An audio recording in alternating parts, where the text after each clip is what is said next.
नमस्कार मंडळी. तर इथे चालू होती चाय पे चर्चा आणि जेव्हा कधी मित्रमंडळी घरी येतात माझ्या तेव्हा मम्मी पप्पांबरोबर गप्पा होतात. असो आम्ही गप्पा मारत होतो आणि सडन प्लॅन झाला की कुठेतरी बाहेर जायचं, काहीतरी मस्त एक्सप्लोअर करायचं. कारण जी मित्रमंडळी होती ती काही दिवसच मुंबईत होती, त्यामुळे आम्ही विरारवरून ट्रेनने निघालो चर्चगेटला. वाटेत खूप गप्पा मारल्या, खूप मजा मस्ती केली, कारण ऑलमोस्ट वर्षभराने आम्ही एकत्र भेटत होतो, त्यामुळे वेळ कसा गेला कळलंच नाही. सो चर्चगेट स्टेशनवरून टॅक्सी घेऊन आम्ही पोहोचलो गेटवे ऑफ इंडियाला आणि गेटवे ऑफ इंडियावरून आम्ही जाणार होतो बोटीतून आमच्या नेक्स्ट ॲडव्हेंचरसाठी.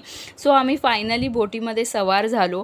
तर मुंबई शहर मागे सोडून या अथांग समुद्रातून बोटीतून मी नेमकं निघाली आहे कुठे, काय वाटतं तुम्हाला? कमेंट बॉक्समध्ये मला नक्की गेस करून सांगा. आणि आम्ही सगळे बोटीत चढलो.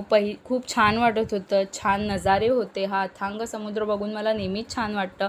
पण ज्यांना मोशन सिकनेस आहे त्यांनी काळजी घ्या, का ते तुम्हाला नेक्स्ट शॉर्ट्समध्ये नक्की कळेल. तोपर्यंत स्टे ट्यून. बाय.